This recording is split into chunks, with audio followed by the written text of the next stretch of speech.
Button दाबून आपल्याला या ठिकाणी त्यांना अभूतपूर्व विजय करायचा.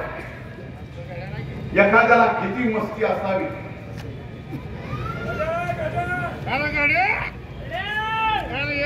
एखाद्याला किती मस्ती असावी हे मला इथं उद्धव ठाकरेंच्या सभेमध्ये इथले उमेदवार जे त्यांच्या पक्षाचे उभे भाषण करताना बोलले.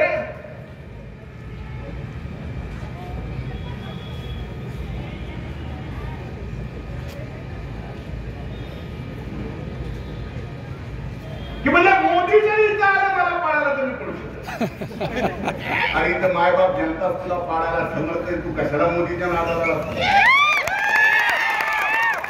जगातला भला देशाचा प्रधानमंत्री मोदी साहेबांच्या नादाला लागला आणि तू इथलं शेंबडं नादाला लागला.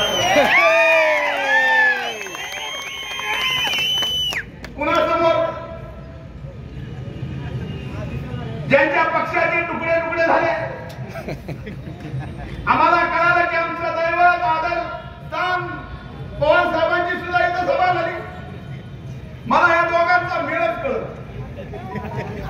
मी मधल्या काळामध्ये आदरणीय पवार साहेबांचं एक मुलाखत पाहिली आणि त्यांनी सांगितलं म्हणजे 2019 मध्ये मी भाजपपासून ठरवून शिवसेनेला बाजूला काढलं, फोडलं. ठरवून फोडलं, यांनी फोडलं संस्कार. आता भाजपने उद्धव ठाकरेंची अख्खी सेना फोडली म्हणजे आम्ही काय कमाल आहे. अरे याचा विचार हा महाराष्ट्र, ही धाराशिवची मायबाप जनता विचार करणार आहे का? यांना काही घेणं देणं नाही तुमच्याशी.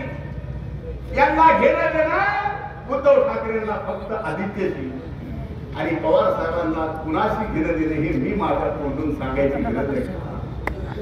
महाराष्ट्राला कळलं अरे तुमच्या मनात थोडा जरी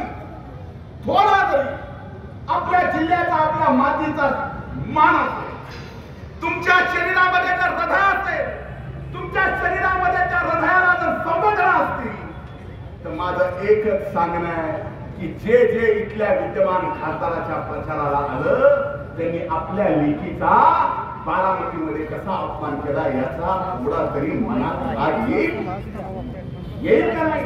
आणि तो राग जर आला असेल तर तो राग सुद्धा अर्चना ताईच्या घड्याच्या समोरचं बटन दाबून आपल्याला व्यक्त करावा लागेल.